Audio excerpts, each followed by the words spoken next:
Il est 8h, heure de Jérusalem, 7h, heure de Paris. C'est l'heure du premier journal d'information ce matin sur Studio Qualita relayé sur les ondes de Radio J à Paris. Tsahal a arrêté hier, au cours de deux événements, 3 Palestiniens qui ont tenté de franchir séparément la barrière de sécurité qui sépare l'État d'Israël de la bande de Gaza.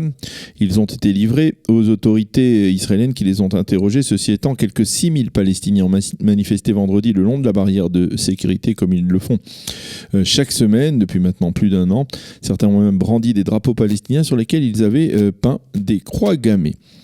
Incident diplomatique provoqué par les autorités jordaniennes. En effet, celles-ci ont fermé jeudi dernier le site de Jebel Haroun, plus connu en hébreu sous le nom de Or Ahar, qui est situé à l'intérieur du parc archéologique de Petra au sud de la Jordanie.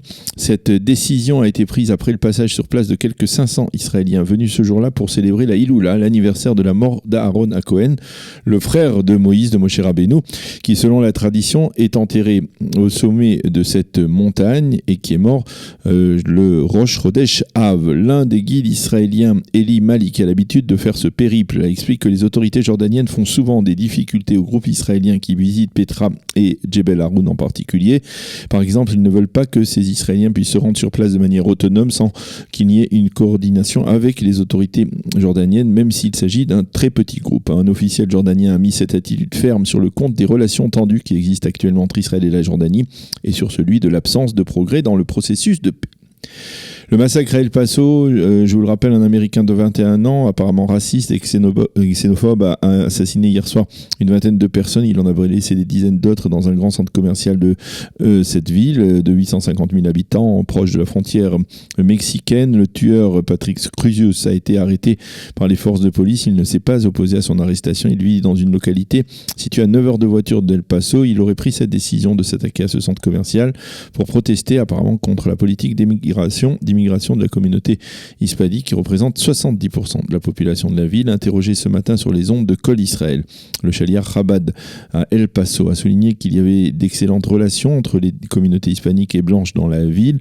Selon lui, il n'y a pas de juifs ou d'israéliens parmi les victimes et le consulat israélien au Texas a, semble-t-il, confirmé cette information.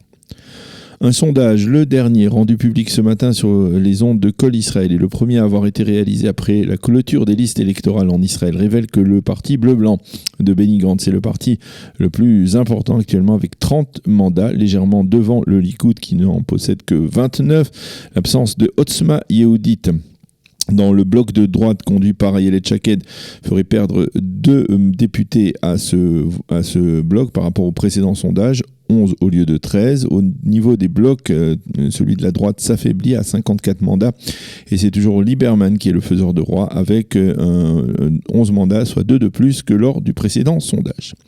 Le Conseil des ministres israélien se réunira aujourd'hui exceptionnellement à Eilat. Le gouvernement a en effet l'intention d'annoncer durant cette réunion une série de mesures d'envergure visant à permettre d'accélérer le développement de la cité portuaire qui a été sérieusement affectée ces derniers mois, en particulier par l'interruption des vols entre Eilat et l'aéroport de Sdedov au nord de Tel Aviv. À la suite donc de la fermeture de cet aéroport, le gouvernement prévoit d'octroyer quelques centaines de millions de shekels de manière diverse à la ville d'Eilat pour développer cette ville. Les hôteliers d'Eilat pourraient bénéficier d'une partie de ces sommes, de ces budgets, après que l'actuelle saison d'été soit marquée par une baisse sensible de la fréquentation des grands hôtels de la ville. Plusieurs milliers de jeunes Israéliens s'enrôlent à partir d'aujourd'hui durant toute la semaine dans les unités combattantes de Tsahal et au sein de l'armée. On constate une augmentation sensible du nombre d'enrôlements dans ces unités de combattants.